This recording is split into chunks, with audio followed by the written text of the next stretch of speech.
Hello, this is Karia again, and I thought it would be really fun to do a video of some of the mini tools that I purchased in my short coloring book journey and talk about which ones I think you need and which ones I think you can pass.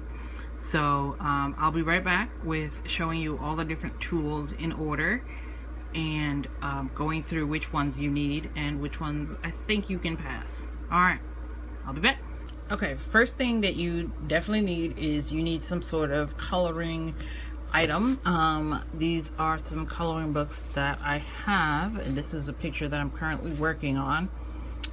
You don't need to purchase a coloring book. If you have a printer, there are lots and lots of free pages online. So if you don't have the funds to purchase, as you can see, I do like multiple projects at a time.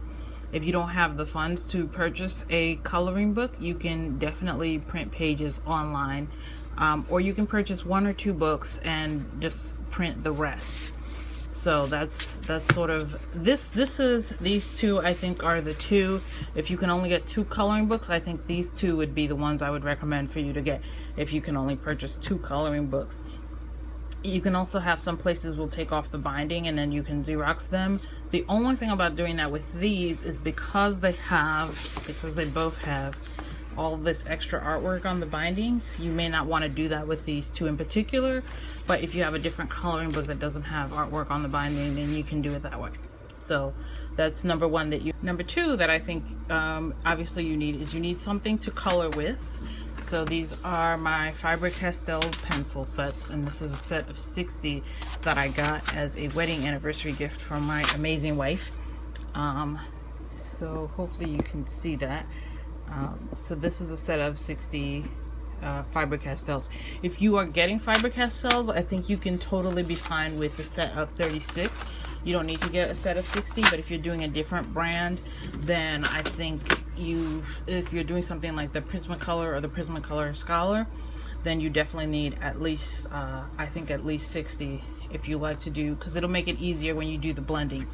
Now this is something else. These are the very thins, and these have, as the name implies, these have very thin points, which are great for finishing up the edges and the corners. You know, sometimes you color and it's really hard to get to the edges and the corners. So these are actually perfect for that. So you need something to color with. This is what I go with. There's watercolor pencils, there's markers, there's all sorts of different things that you can use to color. You can also, a lot of times you can also blend between brands, so these 2 will blend together. You can do, I mean, pretty much anything that your imagination will allow you to do. So that's one of the great things about coloring, is there's really, the only limitations is your imagination. You can do, you know, you can use Crayola, you don't have to spend a lot of money and get the fancy pencils. You can use Crayola pencils and get really amazing artwork. I've seen online people have done great things with regular Crayola crayons that you get for, you know, $1.99. So you don't have to spend a lot of money. So whatever you want to color with, the sort of is up to you. You can use different media together. You can do whatever you like. So that's number 2. That's the next thing that you obviously need. All right, now we're getting into the fun stuff. I really think it's important to have at least 1 mason jar or something to hold your additional pencils, because even though for the most part you're going to be buying stuff already in sets, you may want to try some things. There are a number of brands that if you call them and you ask, they'll send you some free samples. So this was from Faber Castell. I wanted to try their watercolors, so they sent me 3 pencils I think, though this was not one of the free ones. Okay, this is one of the free ones. So they sent me these 2 watercolor pencils to try out and to see if I like the watercolor pencils. They are really nice. I'm not sure if watercolor is for me, but so that's something that you can do. And I think that other brands, I've seen people get free samples from Crayola, from other brands. So a mason jar to hold all your additional pencils. Also, we're going to be talking about in a minute about different sorts of extra pencils that you're going to need. So that's the next thing that you need, is you need a mason jar, preferably 1 or 2 mason jars about this size, maybe smaller, to hold all your extras. The other thing that's unexpected that I think you should have is I think you should have a really good cutting tool, because sometimes you want to cut pages out, especially in the back. So what I've done with a lot of my books is, and you can see it in this one, you can see it in this one, that I've cut the back, the last page out that has the answers, and I've used it to both mark my page and protect the next page from being damaged as I'm working on it. So a really good cutting tool that will help you get a nice clean cut, so you don't end up like this. See, this is not what you want. You want a nice clean cut for your pages. Or sometimes you have a page, you get a book and there's a page in particular that you really like, so you can use something like this. Is just a Swiss Army knife that cuts really well, but you can use any really sharp cutting tool to get through that, so that you can get the pages that you need out. So that's another thing that you need. The next thing that I think you're going to need is you're going to need something to blend with, and there are a number of blending options. There is these here. You can use, surprisingly, you can use baby oil to blend with, and then you get these paper stumps. So you wet the page, so you put a dab of baby oil on the page, and then you use the stump to blend it. Let me see if I have one that's been used so you can see what it looks like. See, this one, you can see here what it looks like once you've used it to blend with. And you're going to need, if you're using a wet blending medium, you're going to need several of the same ones, because you don't want to, like, so this one was blended with purple. You don't then want to take this purple and use like a yellow or something like that. This one was blended with blue. So you want to have the color families all have their own blender if you're going to use the stumps for your liquid blending. So you can use baby oil, you can use odorless paint thinner, and you can use Gamsol oil.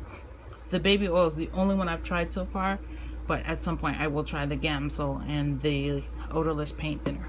So that's for your liquid blending.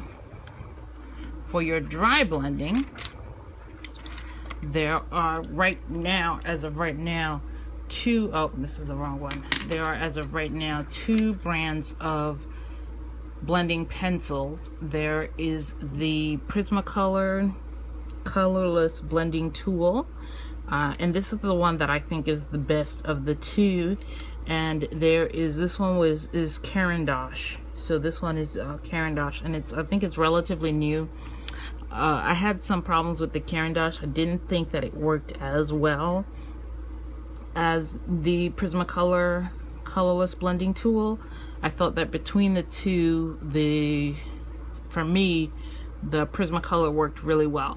But you can, you can borrow from a friend or from wherever and try different blending methods. There are also a number of videos on the different blending methods and see which ones you like.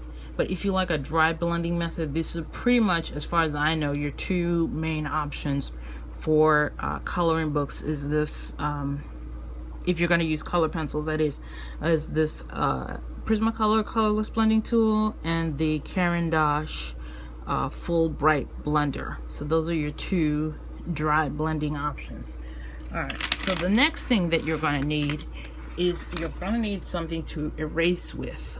Even though many of these color pencils don't erase well, some of them do, but you can also use special effects in the blending, so you can color in a section and then erase it. Let me see if I can find the page on here. I'm not gonna flip for too long if I can't find it, but I did do a page where I used that effect. Okay, I can't seem to find it on here. I'm not gonna, oh, here it is. This is the page. So with this page, what I did here is I colored it in, and then I used the eraser to erase it to give me that sort of effect on these 2 parts. And this is what I use to do the erasing, but also to make corrections on your lines. So this is what I use. This is, there's different forms of eraser, but for my needs, I found this one to be the best. The Perfection pencils from Faber Castell, and I think they were like $3 for 2 or $5 for 2. They're totally worth it because you get 2 and they have a very fine point, so you can get in there and erase in the details or make corrections as you need it. So even though they might cost, depending on which pencils you use, they might cost as much as your set, I think that I really recommend these. They worked really well for me. and they worked really well for erasing even pencils that are not officially erasable, because most of these are not going to be erasable unless you get the special eraser kinds. But these are really great for making corrections as well as for using special effects. So I highly recommend these eraser pencils to do your erasing. The next thing you're going to need is you're going to need something to, actually, since we just finished talking about the colorless and the blender pencils, I'm going to talk about this. This is a sandpaper pad, and I'd never heard about this because, as you know, most of us aren't artists, but one of these you really should have, because these are great, especially for your colorless blender pencils, which don't need to be as sharp as you get. Like, let's say I was doing some blending on the pink, I can just go around like this, and then it's, you know, then it clears up the color, and I can keep using it to blend another section. So then you can keep using it to blend another section. So this sort of works as a sort of quasi sharpener, but it only sharpens the point so that you can go through and do your specific blending that you're gonna do next. So that's what you can see. You can see that I've used it here for doing some, taking out some pink, and taking out some gray, and taking out some dark blue here for doing that, and then here just to buff it out. So you can use that, and then you get a number of sheets here. So once your sheet fills up, you can just pull it out and go to the next sheet. These cost about, I don't know, I think I paid $2.50 for these, but they're totally worth it because they're going to save you having to sharpen not only you can use it for your regular pencils, but I mainly use it for my colorless blender pencil. So these two, I think, are great things that you may not have seen before that you really should try to do and get these two together. So that's your next tool that you're going to need. The last thing that you're going to need, and I saved these for last on purpose, is you're going to need a sharpener. There's different kinds of sharpeners, and depending on what pencils you have, it's not really gonna matter. However, if you spend a fair amount of money on your pencils, then this is the one that I would recommend. It's the Prismacolor Premier Pencil Sharpener, and I'll tell you why I recommend this one. First, you have 2 points that you can choose from. So for your very thins and for your detail work, you can use this one. Also, if you like a particularly sharp point, you can use this one. I like a sharp point, but I don't need it to be a weapon, so I mainly use this one. And you can switch between the two on the same pencil. The other reason I like this one is that it has a reservoir. So it has a really nice big reservoir. The other thing is that it has these sharp metal blades, and this is especially good for anything that you have for pencils like the very thins, where it has a really sharp point.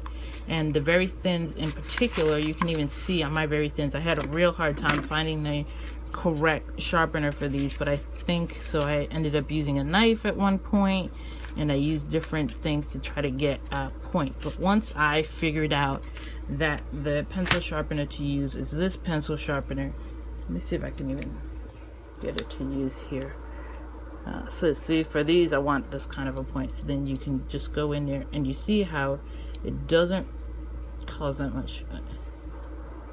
And the other thing you can do with this sharpener is you see what kind of a nice sharp point it gives you. The other thing you can do with this one is in some cases you want to leave the pencil sharpener stationary and you want to leave the pencil stationary and move the sharpener around, which you can do really well with these.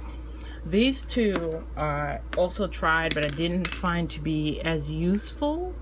This one is the same thing where it has 2 points, but again, I didn't find this one was sharp enough to be able to use, and the same with this, where it wasn't really sharp enough to be able to use this.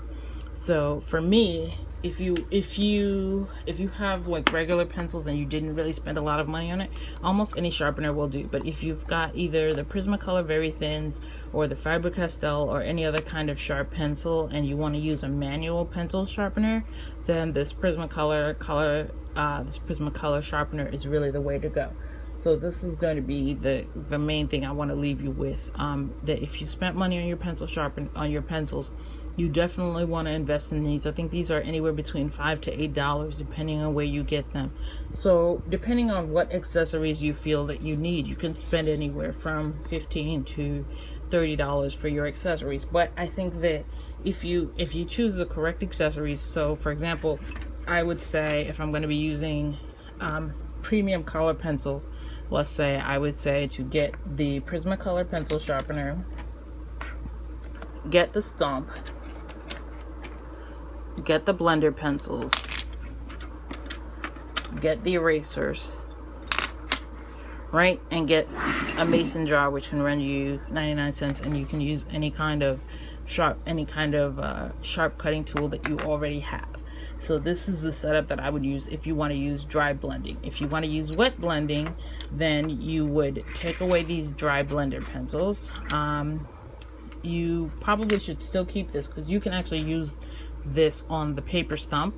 So then you would get your paper stumps, which you can either make or buy for very inexpensively, like about I think I paid $5 for this pack with your liquid blender. So then that's what you would use instead. If you're going to use the wet blending medium, you may not need an eraser. I'm not really sure because I haven't used the wet blending medium that often, but as you can see, the accessories that you need will sort of vary depending on what your medium is. However, there are some that are pretty much universal, like the mason jar for your extras, the Stump, and your sharpener. So anyway, I hope that you found this video useful, and I hope you enjoy your day, and happy coloring. Have a good day. Bye.